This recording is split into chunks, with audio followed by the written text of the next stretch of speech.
পীরগাছা রাজারহাট জমি নিয়ে নির্যাতন ১০ বছর ধরে ভিটে ছাড়া পরিবার। রংপুরের পীরগাছা রাজারহাট সীমান্তের পশ্চিম বিদ্যানন্দের চরে ১ দশক ধরে ভিটেমাটি ছাড়া হয়ে মানবেতর জীবন কাটাচ্ছেন মাইদুল ইসলাম ও তার পরিবার। অভিযোগ, এলাকার কুখ্যাত ভূমিদস্যু ফুরুদ্দি দিগং জমি দখলের উদ্দেশ্যে দীর্ঘদিন ধরে তাদের ওপর নানা হয়রানি, হুমকি এবং মিথ্যা মামলা দিয়ে আসছেন।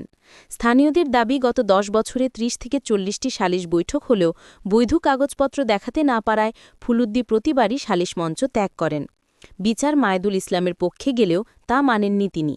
সম্প্রতি জোরপূর্বক মায়দুলের জমিতে একটি টিনের ঘর তুলতে গেলে গ্রামবাসী বাধা দেয়।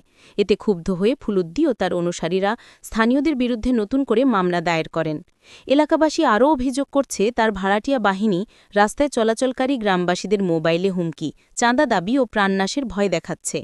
দীর্ঘদিনের এই অত্যাচারের বিরুদ্ধে মায়দুল ইসলাম প্রশাসনের কাছে সুষ্ঠু তদন্ত ও নিরাপত্তা চেয়েছেন।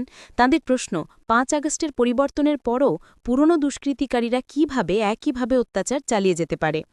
এলাকাবাসীর দাবি, এই ভূমিদস্যু চক্রের দৃষ্টান্তমূলক শাস্তি না হলে গ্রামে স্থায়ী অশান্তি নেমে আসবে।